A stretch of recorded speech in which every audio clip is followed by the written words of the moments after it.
నమస్తే, నేను Keshav. Welcome to Suman TV. ఆంధ్రప్రదేశ్లో శాంతి భద్రతలపైన విస్తృతమైనటువంటి చర్చ జరుగుతుంది. ప్రధాన ప్రతిపక్ష హోదా కావాలంటున్నటువంటి జగన్మోహన్ రెడ్డి ఢిల్లీలో ఏకంగా దీనిపైన ధర్నానే చేసినటువంటి పరిస్థితి. రెడ్ బుక్ రాజ్యాంగం నడుస్తుంది ఏపీలో అని విపక్ష నేత జగన్ విమర్శిస్తున్నారు. మరోవైపు అసలు రెడ్ బుక్ ఓపెనే చేయలేదని లోకేష్ గారు చెప్తున్నారు. సో ఎవరి మాటల్లో నిజముంది? ఆంధ్రప్రదేశ్లో జరుగుతున్నటువంటి రాజకీయ పరిణామాలు శాంతి భద్రతలపైన కూడా ప్రభావం చూపిస్తున్నాయి. ఈ అంశాన్ని విశ్లేషించేటువంటి ప్రయత్నం చేద్దాం. మనతో పాటు ఉన్నారు చందు శ్రీనివాస్ గారు, పొలిటికల్ అనలిస్ట్. శ్రీనివాస్ గారు నమస్కారం. నమస్కారం. రాజ్యాంగం మొన్నటి వరకేమో రాజారెడ్డి రాజ్యాంగం అనే చర్చ నడిచింది. ఇప్పుడు రెడ్ బుక్ రాజ్యాంగం అంటున్నారు జగన్మోహన్ రెడ్డి గారు. ఏంటి అసలు రెడ్ బుక్ ఓపెన్ అయిందా, అవ్వలేదా? గత 10 రోజులుగా జరుగుతున్నటువంటి పరిణామాలు ఎక్కడ ఏ ఇన్సిడెంట్ పొలిటికల్గా రిలేటెడ్, ఏ లీడర్స్ కాదు, కార్యకర్తల మధ్య ఘర్షణ జరిగినా కానీ రెడ్ బుక్ ఫలితమే అంటున్నారు. ఏంటి అసలు? ఇంకా అదంటే క్లారిటీ లోకేష్ గారు ఇచ్చిన దాని ప్రకారం ఇంకా ఓపెన్ కాలేదు. అప్పుడే ఎందుకు గగ్గోలు పెడతారు, ముందుంది కదా, వెయిట్ చేయండి అంటున్నాడు. అసలు అంటే ఇంకా ఓపెన్ చేయలేదని అంటే దాని వెనక అధికారులు కావచ్చు, దాని వెనక ఎవరైతే విధ్వంసకరంగా శాంతి భద్రత విషయంలో కావచ్చు గత ప్రభుత్వానికి అంటగాకిన వాళ్ళు ఉన్నారో వాళ్ళందరూ కూడా చర్యలు ఉంటాయనేది రాసుకున్నాడు పలు సందర్భాల్లో. ఏదైనా కానీ దాని గురించి ప్రతి జిల్లా హెడ్ క్వార్టర్స్లో ఆ రెడ్ బుక్ పట్టుకున్న ఫ్లెక్సీలు కూడా వెలిసినాయి. అది అంటే దానికి మళ్ళీ విలేకరులు గారు నేను అడిగినప్పుడు సమాధానం ఏంటంటే, నేను మాట కట్టుబడి ఉన్నాను, రెడ్ బుక్లో ఎవరిని కూడా వదిలిపెట్టేది లేదు, అది కూడా అట్లానే మేము చట్టాన్ని చేతిలో తీసుకోం, చట్ట ప్రకారమే వెళ్తాం, దోషులు ఎంతటి వాడైనా ఉపేక్షించేది లేదు. ఎవరు ఉంటారు అసలు ఆ రెడ్ బుక్ లిస్ట్లో? ఎవరు ఉండొచ్చు? ఇప్పుడు వీళ్ళేమో ఏ ఇన్సిడెంట్ జరిగినా రెడ్ బుక్లో ఉన్నదే అంటున్నారు, వాళ్ళే అసలు రెడ్ బుక్ ఓపెన్ చేయలేదు అంటున్నారు. రెడ్ బుక్లో ఎవరు ఉండొచ్చు? రెడ్ బుక్ ఓపెన్ చేయాలంటే ఫస్ట్గా కొడాలి నాని లాంటి వాళ్ళు ఉండాలి. ఓకే, అది అందరికీ తెలిసిన సత్యమే. తర్వాత పెద్దిరెడ్డి గారు లాంటి వాళ్ళు ఉంటారు. పెద్దిరెడ్డి గారికి పరిణామాలన్నీ కూడా జరుగుతూ ఉన్నాయి. ఈయనేమో ఓపెన్ ఇంకా కాలేదు, అసలైన వాళ్ళు లోపల ఉన్నారు, బయటికి రావాలి, వాళ్ళు తీస్తామంటున్నారు. ఇప్పుడు వంశీ లాంటి వాళ్ళు ఉంటారు, రకరకాల జోగి రమేష్ లాంటి పార్టీ ఆఫీస్కి ధ్వంసం చేసిన వాళ్ళు ఉంటారు, లేలప్పిరెడ్లు, లేకపోతే సజ్జల రామకృష్ణ, తెర వెనక నడిపిన వాళ్ళు ఎవరైతే ఉన్నారో వాళ్ళందరినీ దాంట్లో వాళ్ళకి అనుబంధంగా ఉన్న ఆఫీసర్సు, ఆనాటి అధికారులు ఒత్తిడి అయినా కానీ వాళ్ళు అధికారిక పార్టీ చెప్పినట్టుంటే కనుక వాళ్ళపై చర్యలు తీసుకుంటా ఉన్నారు. ఆల్రెడీ కొంతమంది లూప్ లైన్లో పంపించారు, సీతారామాంజలి లాంటి వాళ్ళని. కొంతమంది మిగతా వాళ్ళని అసలైన వాళ్ళు ఉన్నారు, ఇంకా ఓపెన్ చేయలేదు, ఏం కంగారు పడొద్దు, అసలు ఉంది కదా. అంటే ఓన్లీ అధికారులకు సంబంధించి ఉంటాయా, పొలిటీషియన్స్ సంబంధించి ఉంటాయా? అందరూ తలో పాపన్నాడు ఎవరైతే దీంట్లో ఉన్నారో అందరినీ దాంట్లో ఉన్నట్టుగా కనపడుతుంది. అది కూడా ఎట్లా పడితే అట్లా మేము చర్య తీసుకోమని చెప్పన్నారు. అదే సమయంలో పవన్ కళ్యాణ్ మేము కక్షపూర్తి వ్యవహరించమని చెప్పేసి పవన్ కళ్యాణ్ గారు చెప్తున్నాడు. కానీ ఈయన పార్టీని లీడ్ చేసిన వ్యక్తి కాబట్టి, పార్టీని 4 దశాబ్దాలు మోసిన వాళ్ళు ఉన్నారు కాబట్టి, వాళ్ళు అనేక ఇబ్బందులు పడినప్పుడు, వాళ్ళని ఎరాస్ చేసినప్పుడు, వాళ్ళు జైల్లో పెట్టినప్పుడు, వాళ్ళని ఆర్థికంగా దెబ్బతీసినప్పుడు ఇవన్నీ కూడా వాళ్ళ మనోధైర్యం కలగాలంటే ఏదో జరగాలి, వాళ్ళకు భరోసా ఇవ్వాలి. ఆ భరోసానే ఒక రెడ్ బుక్. ఆ బుక్లో ఏమున్నాయి అనేది త్వరలో తెలుస్తుంది. అంటే ఒకటి, వినుకొండలో ఇన్సిడెంట్ జరిగిన తర్వాత, రషీద్ హత్య జరిగిన తర్వాత ఈ స్టోరీ అంతా ఇటు తిప్పి రెడ్ బుక్ దగ్గర తీసుకొచ్చారు. అంటే రషీద్ లాంటి వాళ్ళు చాలా లోకల్ క్యాడర్ కదా, ఇలాంటి వాళ్ళ పేర్లు కూడా ఉంటాయి రెడ్ బుక్? అయ్యే ఉండవండి. లోకల్ అన్నీ కూడా అది లోకల్ పాలిటిక్స్లో వాళ్ళిద్దరి మధ్య గొడవలు మొదటి నుంచి ఉన్నాయి అనేది సాక్షాత్తు ఎస్పీ చెప్పారు కాబట్టి ఇట్లాంటివి ఏమి ఉండవు. ఇట్లాంటివి పెట్టుకుంటా పోతే రాష్ట్రంలో చాలా కొన్ని 10,000 మంది ఆ బుక్ సరిపోదు, అలా ఉండదు. కాబట్టి ఏంటంటే దారుణమైన పరిస్థితులు అంటే డీవియేట్ అయ్యి ప్రభుత్వ రూల్స్కి విరుద్ధంగా, ప్రభుత్వానికి వ్యతిరేకంగా గత ప్రభుత్వంలో అంటగాకి ప్రభుత్వ ఆస్తులను ధ్వంసం చేయటం, కార్యాలయాలు ధ్వంసం చేయటం, అన్యాయంగా భూములు ఆక్రమించు, ఇటువంటి వాళ్ళు ఎవరైతే ఉన్నారో అక్రమార్కులు కావచ్చు, లేకపోతే అవినీతి పరులు కావచ్చు, వీళ్ళందరికీ మాత్రం తప్పదు అనేది సంకేతం. ఏదైనా కానీ ఒక పప్పు అన్న ఆ లోకేష్ బాబుని ఈరోజు ఆయన పట్టుకోవాలంటే నిప్పులు. అంటే ఒక డౌట్, ఇప్పుడు చంద్రబాబు నాయుడు గారు ఒక రిక్వెస్ట్ పెట్టారు సెంట్రల్ గవర్నమెంట్కి, ఐపీఎస్ ఆఫీసర్ల సంఖ్య పెంచాలి, విభజన తర్వాత జరగలేదని.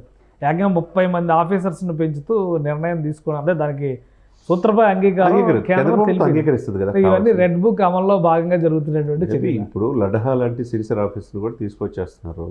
శాంతి భద్రతల విషయంలో ఎటువంటి ఉపేక్షించేది లేదని చెప్తున్నాడు. అదే సమయంలో పార్టీకి సంబంధించిన వాళ్ళు కూడా ఒకటే మాట, నేను రూల్స్కి కరెక్ట్గా వెళ్తాను, మీరు చేతిలో తీసుకోవచ్చు చట్టాన్ని తీసుకుంటే ఎవరినైనా నేను ఉపేక్షించనని చెప్పి స్వయంగా పార్టీ కార్యకర్తలను ఉద్దేశించే ఇటు చంద్రబాబు నాయుడు గారు, ఇటు పవన్ కళ్యాణ్ గారు చెప్తారు. అదే సమయంలో మీరు ఏంటంటే, మీరు ఇందాక చెప్పినట్టుగా అతన్ని అనేక రకాల అవహేళనలు, అవమానాలు, బాడీ షేమింగ్లు, ఈ రాజకీయాలకు పనికిరాడని కానించి ఇవ్వగలందాన తనకు తను ప్రూవ్ చేసుకున్నాడు. ముఖ్యంగా తండ్రి జైల్లో ఉన్నప్పుడు పవన్ కళ్యాణ్ గారితో కలిసి తండ్రి బయటకు రావడానికి కావచ్చు, ఆ పార్టీ పూర్వవైపు రావడానికి ఎనలేని కృషి చేసినమాట వాస్తవం. ఆ వ్యక్తి ఈరోజు పప్పు నుంచి నిప్పయ్యాడు. ఆ బుక్ చూస్తే భయపడే పరిస్థితి తీసుకొచ్చాడంటే అంటే పరిణితి చెందిన రాజకీయ నాయకుడు అయ్యాను కదా. ఒక ఎక్కడా గెలవని వ్యక్తి డైరెక్ట్గా 91,000 మెజార్టీతో గెలిచాడు. ఈరోజు ఐటీ మినిస్టర్, ఎడ్యుకేషన్ మినిస్టర్గా సంస్కరణలకి నాంది పలుకుతున్నాడు. ఎప్పుడు లేదు లోకేష్ ఎక్కడో అరబ్ కమిటీ దుబాయ్లో కొన్ని ఇన్సిడెంట్స్లో మనం చూస్తే కనుక ఇమ్మీడియట్గా తక్షణం స్పందించి అక్కడ వాళ్ళు రియాక్ట్ అయ్యేలా తీసుకొస్తున్నాడంటే స్పందించే హృదయం పర్ఫెక్ట్గా కనపడుతుంది. తన తండ్రి చోటున అధికారం మీద, అధికారుల మీద ఎలా పరిపాలన చేయాలో కూడా తెలుసుకున్నాడు. టెక్నాలజీని ఉపయోగించుకుంటాడు.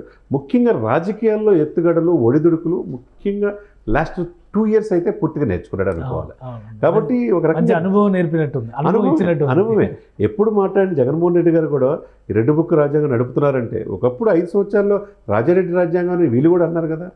మరి అవన్నీ కూడా ఇన్సిడెంట్స్ మనం అంటే అప్పుడు రాజారెడ్డి రాజ్యాంగం నడిచిందంటారా?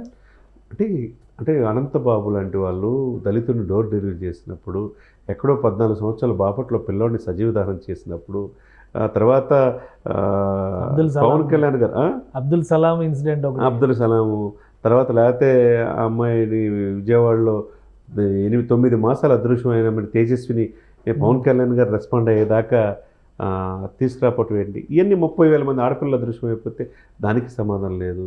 ఇవన్నీ కూడా చాలా చాలా ఇన్సిడెంట్స్ ఉన్నాయి. ఏ ఇన్సిడెంట్స్ ఉన్నా అంటే దీనికి మూలాలు కూడా చెప్పాల్సిన అవసరం ఉండదు కదా. గత 5 సంవత్సరాలు ఇప్పుడు ఏదో క్రూరంగా పరిపాలన, రాక్షసత్వ పరిపాలన, రాష్ట్రపతి పాలన అని పెద్ద పెద్ద మాట్లాడినప్పుడు ప్రధాన ప్రతిపక్ష హోదా లేనప్పుడు రాష్ట్రపతి పాలన ఇప్పుడు పెట్టే అవకాశం ఉందా కేశవ్ గారు? ఇప్పుడు అంటే ఇప్పుడున్న రెఫరెన్సెస్ చూస్తే కనుక అవకాశాలు ఉన్నాయా లేవా అనేది జగన్మోహన్ రెడ్డి గారే చెప్పాలి. ఎందుకంటే ఆయనే కోరుకుంటారు కానీ అసలు ఇప్పుడు ఐపీఎస్ ఆఫీసర్లు పెంచడం, ఇంకోవైపు నుంచి నిన్న హోమ్ మినిస్టర్ కూడా ఒక స్టేట్మెంట్ ఇచ్చారు. గంజాయి వలన 1735 మంది ఆత్మహత్యలు పాలయ్యారని చెప్పారు. ఇది మొత్తం శాంతి భద్రతల సమస్య అనే దాన్ని విపక్షం ఏదైతే చెప్తుందో, శాంతి భద్రతలన్నింటినీ కూడా ఒక స్ట్రీమ్ లైన్ చేయాలంటే అదనపు బలగాలు లేదా అదనపు ఆఫీసర్స్ ఏపీకి అవసరం ఉన్నారు. డెఫినెట్గా అవసరం. గంజాయి అనేది ఉక్కుపాదం మోపాలంటుందండి. పక్కన ఏఓబి బార్డర్ నుంచి ఇటు తెలంగాణ వరకు ఎక్కడ మూలాలను ఆంధ్రప్రదేశ్లో 6th, 7th క్లాస్ చదివేవాడు కూడా గంజాయి తన బ్యాగ్లో తీసుకెళ్తున్నాడంటే తన ఆ మొత్తులు ఏం చేస్తున్నాడో తెలియని పరిస్థితిలో సంఘ విద్రోహ శక్తులుగా మారిపోతున్నారు. అది అడ్డా అయిపోయింది గత ప్రభుత్వంలో. దాన్ని కూకటి వేలతో ప్రకటించాల్సిందే. ఎక్కడ పండిస్తున్నారు మూలాలు తీసేయాల్సిందే. దానికోసం సమర్థవంతమైన ఆఫీసర్స్ ఉండాలి. ఒకప్పుడు ఇప్పుడు 175 సీట్ల నుంచి 225కి వెళ్తుంది. వెళ్ళే క్రమంలో డెఫినెట్గా పెరిగే అవకాశం ఉంది. మరి పెరిగే క్రమంలో భాగంగా శాంతి భద్రత కాపాడాల్సిన బాధ్యత కూడా పోలీసులకు ఉంటుంది, అటు కలెక్టర్లకు ఉంటుంది. కాబట్టి ఇంకా కావాలని చెప్పి కేంద్ర ప్రభుత్వం తరగచ్చు, ఇచ్చే బాధ్యత కూడా కేంద్ర ప్రభుత్వం. అంటే ఇప్పుడు ఈ అదనపు బలగాలు లేదా అదనపు అధికారులు వచ్చిన తర్వాత రెడ్ బుక్ అమలు మొదలవుతుంది అనుకోవచ్చా? ఎందుకంటే ఇప్పుడున్న వాళ్ళలో చాలామంది పాత గవర్నమెంట్కి బాగా అంటకాగారు అనేటువంటి అభిప్రాయం ఉంది. అది ఒకటి ఉన్నది. ఎందుకంటే ఫైల్ తగలబెట్టు ఇవన్నీ కూడా రకరకాల పారామీటర్స్ ఉన్నాయి. కాబట్టి ఎవరైతే రికాల్స్ అయిన సమర్థులైన ఆఫీసర్స్ని చూసి వాళ్ళకి మంచి బాధ్యత చెప్తే కనుక ఎటువంటి శాంతి భద్రత విఘాతకులకు మంచి పరిపాలన అందించడానికి ఈ యొక్క అడిషనల్ ఆఫీసర్స్ ఉపయోగం వీళ్ళకి అవకాశం ఉంటుంది. రైట్, థ్యాంక్ యూ చంద్ర శ్రీనివాస్ గారు. ఇది ఆంధ్రప్రదేశ్లో శాంతి భద్రతలకు సంబంధించినటువంటి అంశాలపైన ప్రత్యేకంగా కొత్త ప్రభుత్వం దృష్టి పెట్టింది. ఐపీఎస్ని అదనంగా కేటాయించడం అనేది కేంద్రం ఇచ్చినటువంటి ఒక వెసులుబాటు అయితే తప్పు చేసిన వాళ్ళని ఎట్టి పరిస్థితుల్లో వదిలిపెట్టే ప్రసక్తి లేదని ఏపీ సీఎం చంద్రబాబు నాయుడు ఇప్పటికే ప్రకటించారు. ఇక రెడ్ బుక్ లిస్ట్లో ఎవరెవరు ఉన్నారనేది తేలాలంటే కొంతకాలం ఆగాల్సినటువంటి పరిస్థితి అయితే కనిపిస్తుందని చంద్ర శ్రీనివాస్ గారు అంటున్నారు. ఇది స్పెషల్ డిస్కషన్. Keep watching.